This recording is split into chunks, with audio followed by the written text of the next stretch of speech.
maaf 82, bilakah mandi haid wajib dilakukan? Ini juga SMS masuk sampai ke Bogor, nanya masalah bila mandi haid wajib dilakukan. Apakah kira-kira setelah habis masa 8 hari, apakah setelah berakhir masa seminggu, atau ikut kebiasaan masing-masing, mandi haid wajib dilakukan yang kalau pada waktu dengan tanda-tandanya sudah keluar. Jadi bukan hanya setakat dengan berlangsungnya 8 hari sebagaimana kebiasaan daripada hari pertama sampai pada hari yang ke-8. Jadi sudah saya ceritakan pada waktu itu, wanita-wanita di Madinah dengan mereka terburu-buru mengasihkan amplop kepada Sayyidatuna Aisyah yang di dalamnya terdapat kapas putih yang bercelumuran dengan darah haid. Ya, sesuai dengan keadaan pada waktu itulah. Jadi kata Sayyidatuna Aisyah, jangan terburu-buru hatta tarainal qussatal bayda, kecuali kalau pada waktu dengan Anda melihat kapas yang jernih dan putih. Kalau dengan bahasa kita qussatal bayda, yang kalau pada waktu dengan kapas, mohon maaf, dipalitkan ke situ, diletakkan di sana, tetap dengan kesan tidak ada. Jadi selama masih ternodai, baik dengan yang warna merah, dengan yang warna kekuning-kuningan, atau dengan warna coklat, berarti dengan yang berkenan itu masih belum bersih. Tanda yang memastikan bahwasanya dengan wanita tadi itu sudah bersih, itu adalah qussatal bayda. Kalau dengan bahasa kita sebut dengan keputihan. Kalau dengan keputihan belum keluar, berarti dengan yang berkenaan masih belum wajib mandi. Kalau tidak keluar, tunggu dulu. Jadi kalau masih ternodai, keputihan sudah keluar tapi masih ternodai dengan warna coklat atau dengan warna kuning, ini teorinya saja saya tak tahu, terus terang saya tak tahu. Ustaz tahu sungguh dari mana? Saya tak pernah haid. Kalau saya duduk di situ tuh, depan konsultan saya akan duduk di situ, bukan duduk di sini. Jangan salah kira, nanti ada masalah lagi. Selanjutnya 83. Menyelati rambut, apakah dengan sanggul, seumpama dengan kepang kalau dengan bahasa Indo, ayaman rambut tuh. Apakah perlu dibuka kalau pada waktu mandi janabah, kalau pada waktu mandi haid? Jadi itu tergantung kepada keadaan, kuat atau tidaknya. Jadi kalau ikatannya kuat, ketat, dalam perhitungan air tidak akan meresap, maka dengan seumpama sanggul tadi itu harus diuraikan, harus dibuka. Tapi kalau misalnya tidak, biarkan saja semacam itu, tidak ada masalah. Jadi tidak wajib membuka sanggulnya dan menguraikan rambutnya, kecuali kalau pada waktu dengan air tidak akan meresap sampai ke dalam. Sunat menggosok ini sudah jelas. Kita berpindah pada tajuk yang berikutnya, muka surat 70. Bismillahirrahmanirrahim. Cuman boleh salah begini. Ini urutan kitab ini tak betul. Setelah 82, 69. Mana Faizul? Kenapa bagi kitab tertukar macam ini? Oke, tak apa. Putar ke belakang lagi lah. Muka surat 70, berseronokan dengan melihat, mohon maaf dengan bahasanya, tidak ingin mencarut, tapi bahasanya yang mencarut, berseronokan dengan melihat kepada seluruh badan istri. Sudah kita katakan tempo hari dengan ayat yang berbunyi, wa yas'alunaka 'anil mahid qul huwa adam fa'tazilun nisaa fil mahid. Suami diwajibkan untuk uzlah, diwajibkan untuk i'tizal, menjauhkan diri daripada bagian antara pusat dengan lutut pada masa istri dalam keadaan uzur. Itu yang kita bicarakan tempo hari. Wajib mengelakkan diri daripada bagian itu, daripada di bawah pusar dan di atas daripada lutut. Sementara bagaimana kalau kebetulan atas keinginan naluri daripada seseorang menginginkan istri dalam keadaan uzur itu begitu. Misal saja, kita tidak mengatakan semestinya itu yang akan berlaku, tapi kalau seandainya atas permintaan daripada suaminya, apakah boleh? Yang tidak boleh itu adalah menyentuh bagian antara pusat dengan lutut, atau antara pusat dengan lutut. Masalah itu terbuka selama tidak disentuhnya baik disentuh dengan telapak tangan ataupun juga dengan bagian-bagian yang lain daripada anggotanya, itu saja yang tidak dibolehkan. Jadi dengan istri kalau seandainya diminta untuk seperti itu tergantung kepada keinginannya atau tergantung kepada kemauannya. Mau dilayan. Kalau tidak pun juga tidak mengapa. Tapi secara hukum, apakah sama hukumnya dengan menyentuh? Tidak. Memandang bahagian tersebut tidak seperti menyentuhnya. Nabi kita bersabda dalam sebuah hadis, laka ma fawqal izari. Anda punya leluasa untuk bahagian yang di atas daripada izar. Izar artinya kain, yang di atas daripada pusat, dan yang di bawah daripada lutut. Selanjutnya menyetubuhi istri setelah darah berhenti dan sebelum mandi. Jadi ini juga bagaimana hukumnya? Masalah dalam Al-Quran dinyatakan wala taqrabuhunna hatta yatuhur, dan tidak boleh dengan kamu mendekati mereka kecuali setelah dia bersih. Jadi di sini hampir disepakati oleh ulama, makna daripada yathurna bukan hanya berakhir masa haid yang 7 hari, sudah berakhir masa uzur yang 1 minggu, kemudian dengan yang berkenan tadi itu mandi wajib, setelah mandi wajib baru boleh melayan suaminya. Bahkan dengan ketentuan hukum yang selanjutnya, kalau pada waktu tidak ada air untuk digunakan untuk buat dia mandi, maka dengan mandi akan digantikan dengan tayamum. Kita ambil kesimpulan hukum, tidak boleh melayan suami kecuali setelah dia bersih dan juga kecuali setelah dia mandi. Tapi bagaimana kalau dalam keadaan terpaksa, tengah malam, air tak ada, tayamum pergi kemana? Mereka sudah tinggal di angkasa lepas, tinggal di bulan, di mana dapat debu tak ada, air pun juga habis. Kebetulan tinggal malam, ada airnya setakat tuh air mineral untuk minum saja. Mau mandi tak cukup. Nah, untuk minum mana? Untuk masak mana? Jadi kira-kira lah lebih kurangnya macam tuh. Jadi kalau berlaku benda yang semacam tuh, seseorang sudah dalam keadaan terdesak, secara terpaksa, mandi tak boleh, tayamum juga tidak boleh. Yang ada tidak lebih daripada secopat, tidak lebih daripada 1 gelas air. Sedangkan atas permintaan daripada naluri suami, istri harus melayannya. Di sini ada pendapat kedua daripada ulama, memadai dengan membasuh kemaluannya saja. Jadi cukup dengan 1 gelas air, setelah itu dibasuh, dia sudah boleh melayan suaminya. Kenapa? Sebagaimana kita katakan tadi, itu adalah dalam keadaan terpaksa atau dalam keadaan darurat. 72. Suami bimbang, terjebak dalam perbuatan zina. Jadi kadang-kadang dengan seseorang imannya lemah, keyakinannya lemah, akidahnya lemah, makrifatnya lemah, senantiasa terperangkap dalam satu perbuatan haram, senantiasa terpanggil nalurinya untuk melakukan suatu perbuatan yang terkutuk. Jadi bagaimana kira-kira istri boleh menyikapi dan juga boleh memberikan solusi yang secara hukum kalau seandainya dihadapkan dengan problem yang seperti itu? Jadi suami mungkin memberikan beberapa alternatif. Terserah ente, layan tidak layan, dia tidak lalu risau. Dilayan tak dilayan, cuman kalau istri tidak melayan, ada kemungkinan suami akan pergi ke Bukit Kayu Hitam. Paham kan? Bukit Hitam, tahu? Mau tahu. Oke. Jadi ada kemungkinan pergi ke situ. Saya pernah pergi ke sana, nyebrang ke sana. Memang lain suasananya, lain. Seperti kita jual roti canai, seperti kita beli pisang goreng.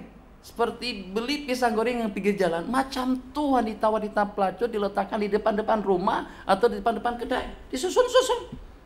Sama lah. Ini keripap, ini roti canai, ini apa? Ini manusia disusun-susun macam tuh. Ya Allah ya Rahman. Betul-betul lain keadaannya. Begitu kita keluar perbatasan, cop paspor kita di situ, baru beranjak ke sebelah tai. Ya Allah. Begitu dengan manusia yang tidak beriman dan tidak ada pedoman hukum dalam hidupnya, seperti binatang dipajang-pajang, disusun-susun, dipamerkan dengan tarifnya atau dengan nilainya masing-masing. Jadi gimana kira-kira? Jelas kalau pada waktu dihadapkan dengan problem yang seperti itu, antara 3 pilihan. 1, ya ima akan melakukan hubungan di waktu istri dalam keadaan uzur, Ya ima suami akan terlibat dalam satu perbuatan zina. Yang paling ringan daripada dua perkara tadi itu adalah melayannya dengan beronani. Itu pilihan.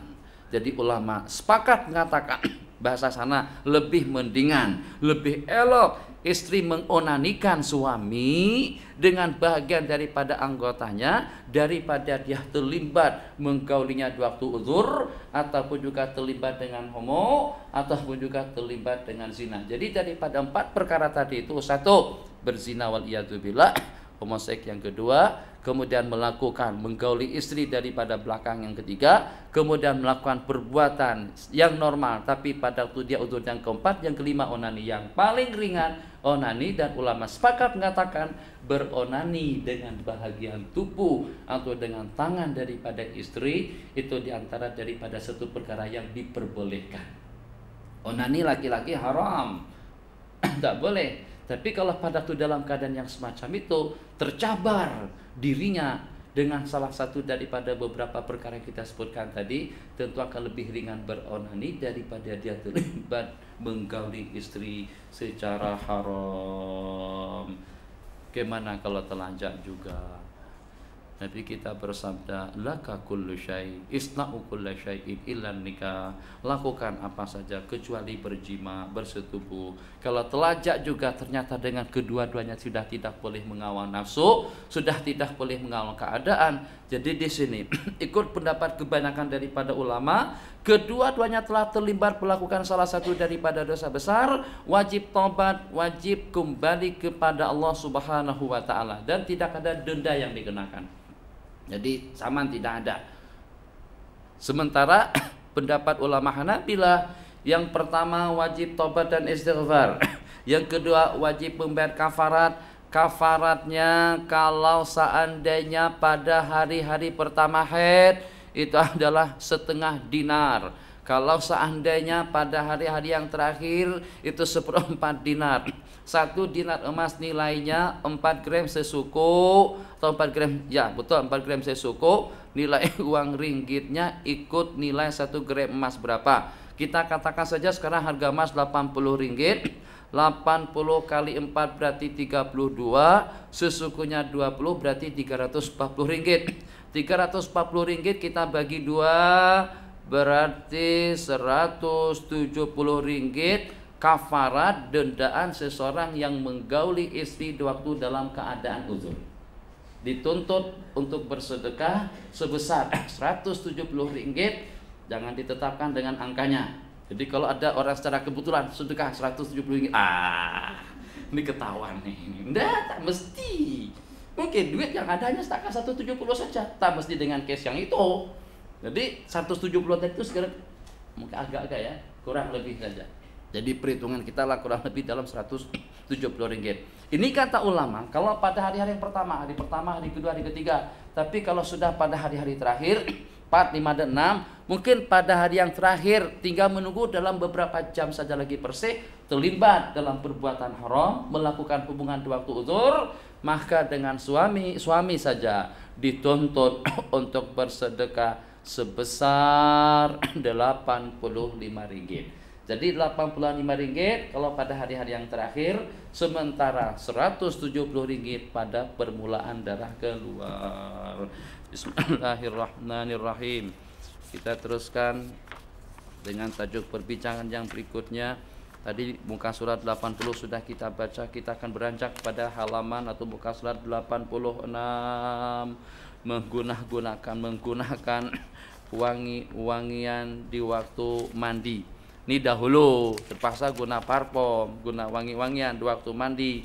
Sementara kalau sekarang ini sudah tak payah, guna sabun harum itu sudah memadai.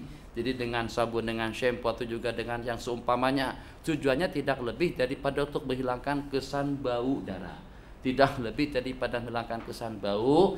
Dan kalau antara satu sama lain tidak sama, hukum adalah untuk semuanya. Jadi mungkin saja dengan pengalaman yang pernah dialami oleh sebagian daripada kita, itu tak ada Ustaz yang disebut di dalam kitab-kitab fikih.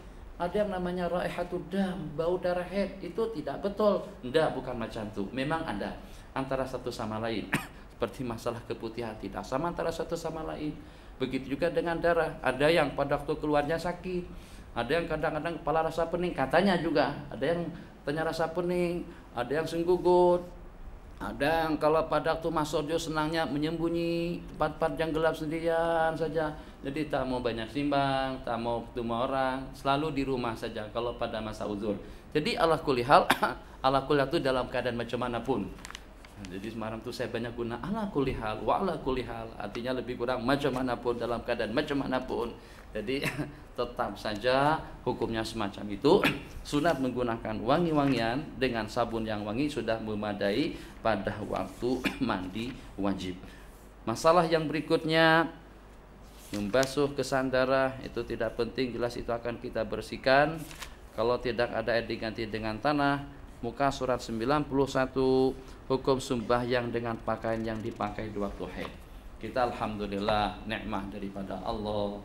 Jadi tidak mutlak dengan kita harus memakai pakaian yang dipakai di waktu uzur, itu juga yang dipakai di waktu sembahyang. Tapi pada masa itu terpaksa atau secara terpaksa dengan mereka melakukannya, pakaian yang dipakai di waktu uzur itu juga yang dipakai di waktu sembahyang, itu juga yang dipakai dalam kesehariannya. Bagaimana? Tidak jadi masalah. Silakan saja. Walaupun afdalnya sudah kita katakan tempo hari, sunat mengkhususkan, sunat bagi kaum wanita mengkhususkan pakaian yang hanya dipakai pada masa uzur saja. Jadi adalah daripada sejumlah sekian pakaian yang dalam almari itu 3-4 helai yang dipakai dalam masa 7 hari. Terserah warnanya merah kah, kuning kah, coklat kah. Yang serah jelasnya kalau seandainya tidak menceritakan pun dan tidak memberitahukan pun tentang keadaan sama suami sudah boleh tahu dengan pakaian khusus yang dipakai. Bab dengan Ummu Salamah saat ketika sedang berbaring bersama Rasulullah SAW di saat beliau sedang berbaring, yang pada waktu itu dengan Ummu Salamah meluncur keluar daripada selimut atau daripada kain selimut. Nabi kita langsung bertanya, "Anafisti, apakah ente kedatangan haid? Apakah kamu uzur?" Qala na'am, iya memang ya Rasulullah. Terus dengan Ummu Salamah mengganti pakaian beliau pada waktu itu. Dan daripada hadis itu ulama berpendapat khusus dengan seorang wanita muslimah mengkhususkan pakaian yang hanya dipakai di waktu dalam keadaan uzur saja. Berbaring bersama suami tidak problem, boleh melakukan segala hal-hal yang dilakukannya waktu dia bersih, melayan suami, menghidangkan makanan, menanak nasi, buat gorengan, apa saja, semuanya tidak ada bedanya. Seperti dengan perempuan waktu dalam keadaan bersih, tidak seperti dengan wanita-wanita Yahudi. Banu Israel, orang-orang Yahudi dahulu, kalau pada waktu dengan istri mereka dalam keadaan uzur, maka dengan istri akan diasingkan di sebuah tempat, akan dibuatkan satu saung, akan dibuatkan sebuah bilik khas untuk dia saja. Tidak makan bersama, tidak tidur bersama, tidak minum bersama. Yang secara khususnya atau yang secara umumnya, selama istri dalam keadaan uzur harus mengasingkan diri daripada suaminya. Kita dalam Islam tidak mengapa. Jadi dengan segala aktiviti, dengan segala pergaulan yang dibolehkan, itu boleh dilakukan dengan suaminya. Tidur bersama silahkan, makan bersama silahkan, nyucikan pakaian silahkan, hidangkan makanan silahkan. Yang penting jangan sampai terbabit melakukan hubungan yang satu pada masa uzur. Selanjutnya, wanita haid dan nifas menziarahi seseorang dalam keadaan nazar. Itu bagaimana? Jadi kita tahu baik yang meninggal, yang akan meninggal itu keluarga kerabat kita ataupun juga orang lain, apakah boleh perempuan dalam keadaan uzur menziarahi seseorang dalam keadaan sakaratil maut? Ada dengan setengah mengatakan kalau pada waktu perempuan dalam keadaan uzur datang menziarahi seseorang dalam keadaan nazar, itu dengan malaikatur rahmah tidak akan masuk. Apakah semacam itu? Jadi atas dua pertimbangan, ya imam dengan malaikatur rahmah yang menyertai si mati atau dengan seseorang dalam keadaan nazar, ya imam dengan kita datang pada waktu itu sebagai tanda setia, sebagai mahabbah, tanda mawaddah dan rahmah kita kepada orang yang akan meninggal. Apalagi kalau itu dengan suami, dengan orang dekat, apakah kira-kira dengan kita tidak mendekatinya pada waktu itu? Ini detik-detik yang terakhir, apakah kita menjauh?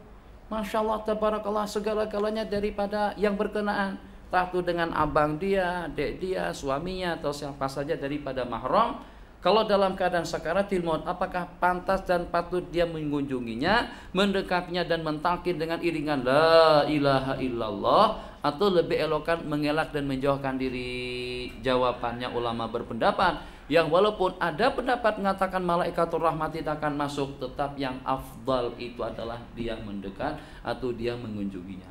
Jadi insya Allah akan tergantikan. Kalaulah dengan malaikatur rahmat tidak datang atau tidak bersama mereka pada waktu itu, insya Allah akan ada gantinya daripada Allah Subhanahu wa Ta'ala. Sebab itu tujuannya tidak lebih daripada untuk mempererat hubungan silaturahmi, khususnya dalam keadaan yang seperti itu. Bismillahirrahmanirrahim.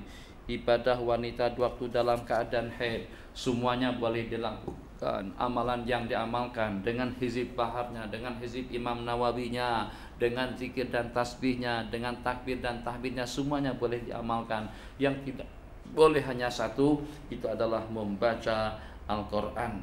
Kemudian yang selanjutnya kita teruskan, iddah talak dikira dengan suci daripada haid.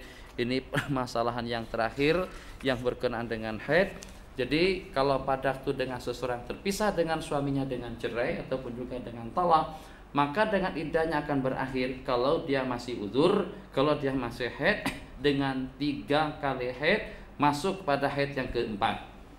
Jadi kita perumpamakan secara sederhana, siapapun dan apapun permasalahannya, kalau ternyata tidak boleh dibendung, kalau ternyata tidak boleh diselesaikan, terpaksa harus berpisah juga. Terpaksa harus berpisah juga. Sekedar pertanyaan, yang boleh jawab boleh, kalau tak ada masalah. Siapa yang akan menikah pada 21 Agustus? Cukup, tahu sudah jawabannya, tak payah jawab.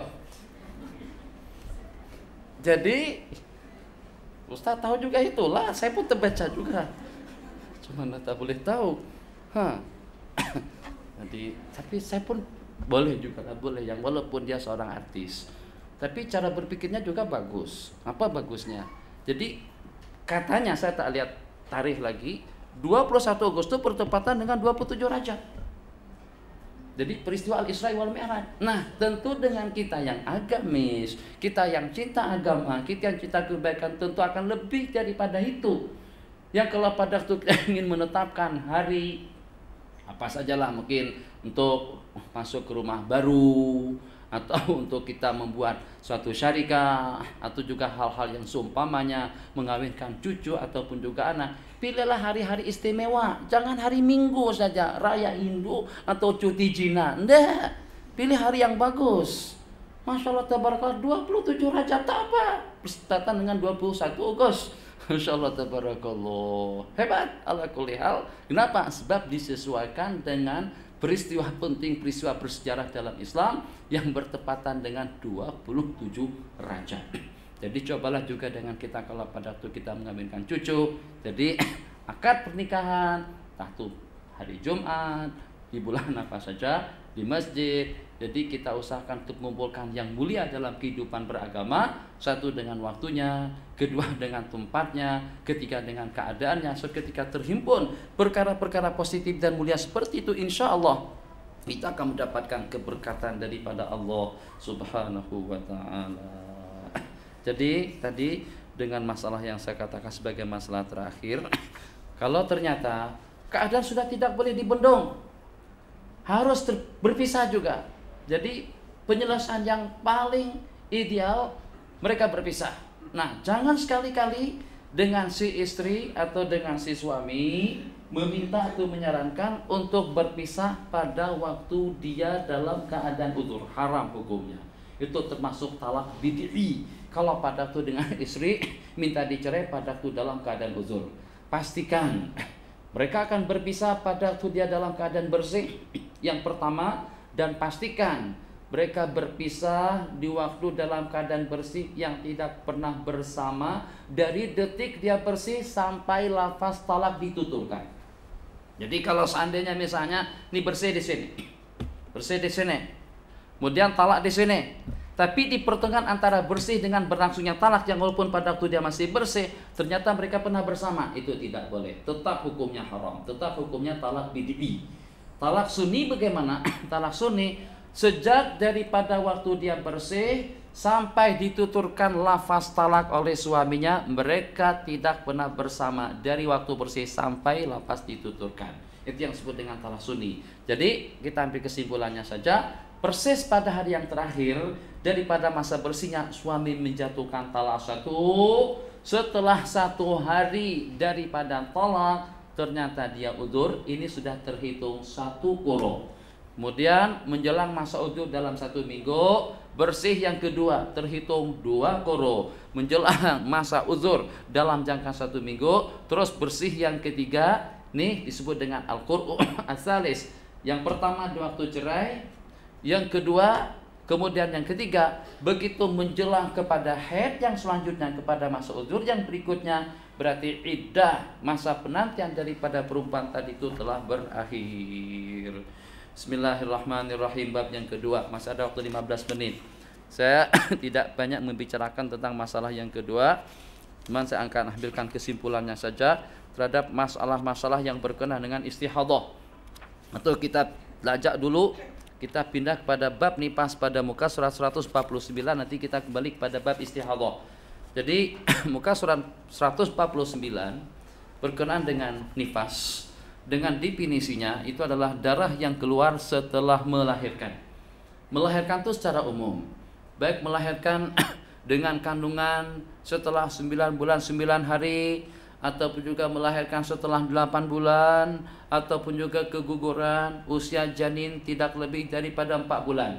Dalam keadaan yang bagaimanapun, dalam keadaan yang bagaimana saja, kalau pada itu dengan kandungan yang ada di dalam rahim tadi itu sudah keluar, berarti dengan perempuan itu akan menjelang masa nifas. Jadi arti daripada nifas itu adalah darah yang keluar daripada kemaluan wanita setelah dia bersalin, setelah dia beranak, setelah dia melahirkan. Artinya apa? Artinya kalau pada itu dengan janin masih belum keluar, masih ada 2 di dalam, kembar 3. Masya Allah, tabarakallah, diurur-urur sama bidan, diusap-usap. Masya Allah, Maji, ada 3 di dalam. Alhamdulillah, syukur sekali.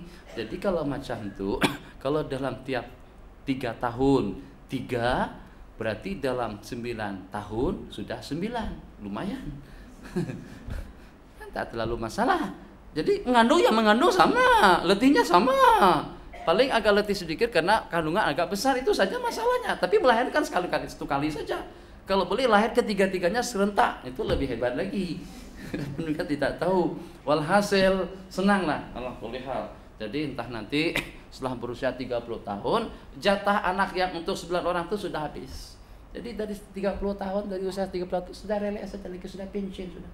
Tidak ada lagi yang namanya hamil, mengidap, itu tak ada lagi. Kenapa? Sebab yang 9 tahun itu sudahlah keluarkan semuanya. Sekali 3, 9. Kan senang macam itu. Daripada 2 tahun keluar, nanti 5 tahun keluar lagi. Umur sudah 45, masih mau hamil lagi.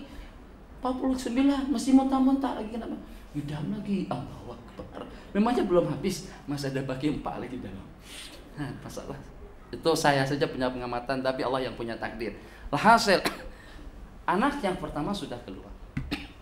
Yang ingin saya masalahkan sekarang, kata bidan masih ada 1 lagi di dalam. Darah sudah mulai keluar. Darah yang keluar antara kandungan yang pertama dengan kandungan yang masih di dalam itu tidak disebut darah nifas, disebut darah kotor saja. Jadi tidak ada kena mengenanya dengan sembahyang dan puasa dan lain sebagainya. Kenapa? Sebab kalau pada waktu yang pertama keluar, kita katakan hari Jumat, hari ini kebetulan lahir setelah sembahyang subuh. Keluar anak yang pertama selepas sembahyang subuh, 3 hari berikutnya baru menyusul anak yang kedua. Jadi beda umur antara satu yang pertama, antara yang ini dengan yang menyusul, tidak kurang daripada 3 hari. Yang ingin kita pertanyakan, selama 3 hari darah keluar tadi itu wajib sembahyang tak? Boleh puasa tak? Itu permasalahannya.